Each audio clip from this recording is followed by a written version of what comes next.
come around the corner here. And I'll let you go by Lori there, Mr. President. God love you, Lauren. How are you? I'm good. How are you? Got some nice kids. Yeah, you do too. They're matching. Good to see you. Good to see you too. Good Thanks to for see coming. you. Okay. So right here, we're standing in front of one of our hybrid buses, and it's being operated right now by one of our amazing bus drivers, Lori Netterlow of the City of La Crosse MTU. So let's give her a round of applause for being here today. Thank you. Thank you. So, like I said, you're sitting in front of a hybrid bus, and just want to talk about that real quick. So, this is one of our 3 hybrid buses that we have with the City of La Crosse, and it just is a small portion of what we're doing for our commitment to sustainability and reducing our carbon footprint. So, the 3 buses that we have right now, these 3 hybrids, they're going to be in addition to what we have coming. In the next 24 months, we're going to have 2 more hybrids, and I'm proud to say the first 2 fully electric buses in the City of La Crosse. And what our goal is to become the model for systems our size to be able to roll out and do this with different styles of buses that we have to eliminate those diesel buses and bring these type of electric and hybrid buses into play. So I can talk all day about buses, but really the important thing is the people that operate the buses. So I want to ask Lori a couple questions, if that's okay. So Lori, what do passengers feel when they see a hybrid bus pull up as opposed to a diesel bus? It's a lot quieter.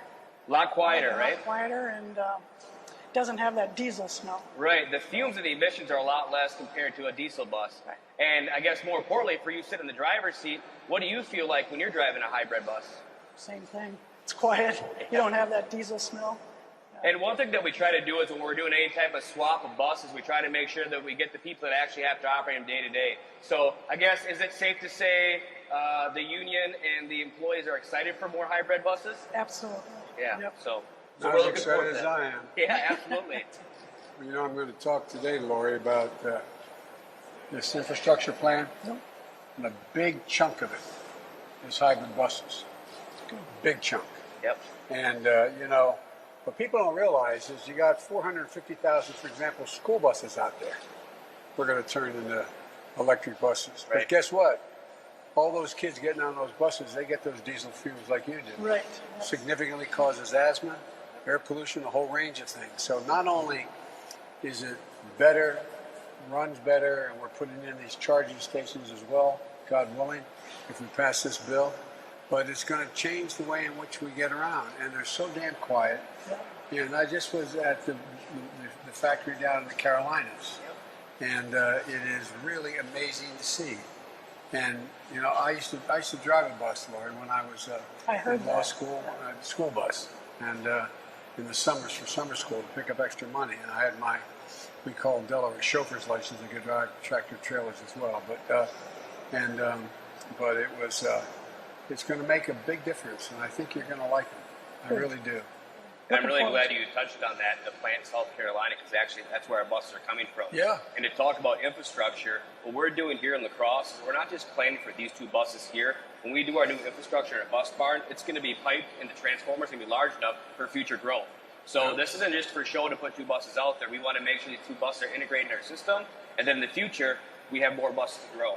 So, and to keep going with infrastructure, I'd like to show you a couple things over here, but I just want to say thank you again to Lori for everything that she does, and there's a reason why she's sitting here today. So I really mean it. Thank you very much. Thank you. Appreciate it. Yep. Thanks for coming. So over here is kind of the more infrastructure part, and really what I'd like to touch on is that the importance that transportation and infrastructure tie in together hand in hand. So in order to make sure that we have The road ain't clear, it ain't going nowhere.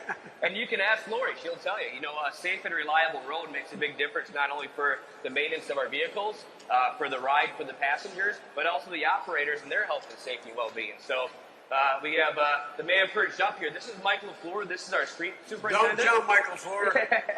Mr. President. Don't do it. Good afternoon. Be right there, and I'll talk to Mike a little bit. So I guess when we talk about infrastructure, Mike, I had a couple questions for you about this. So how important is it to have new and reliable equipment? I think, Adam, Mr. President, I think the key is reliability. We work on a very strict timetable, especially within Wisconsin. We only get 6 to 8 months worth of construction or maintenance. So time is critical. We spend a considerable amount of time planning and coordinating everything. And if we don't have reliable equipment, something breaks down or we don't get things done in a timely manner, it's a domino effect of projects get put off to the following year, things like that. So would it be safe to say that solid equipment, reliable equipment makes you more efficient? Absolutely.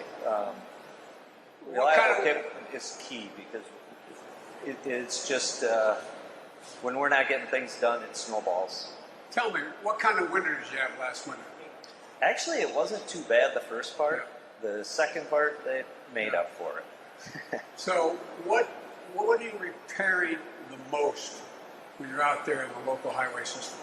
Potholes from the winter? Oh, absolutely. Wintertime, that is a never-ending battle in Wisconsin with the cold freeze. Yeah. But we've come up with some new things that we're doing that seems to help, and one of them is this piece of equipment behind me where we can mill off part of a street quickly and repave it with a machine like this, and without we'll spend crews doing it every week otherwise.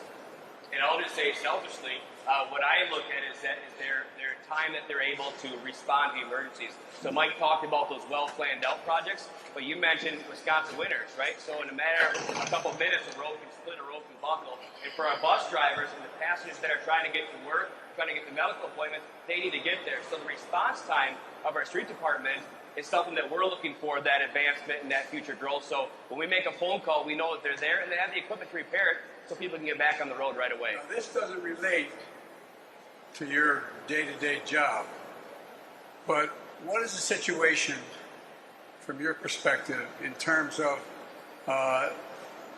bridges and the roads that don't need being repaired, but just the quality of the roads?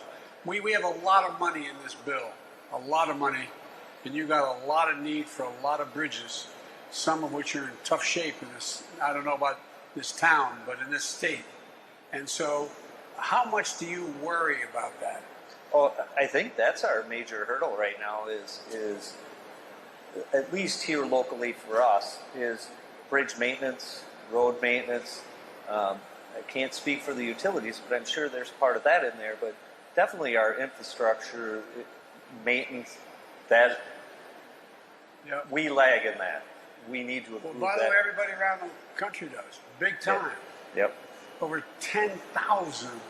There's thousands of bridges that, well, people don't realize, if you have a bridge going across even a stream, not a big bridge, and you can't take a truck across it because of the weight, and your fire department's on one side, it's going to take a lot of people get lost. Some places it takes up to another 35 minutes to be able to get around. And so it really matters. And we're going to be doing a lot of this bill passes, which because of your governor's help and because of Ron's help here, I think we're going to get it passed. And it's going to mean a lot overall to the quality of your roads and maintenance of your bridges and tunnels. And so it's a big deal.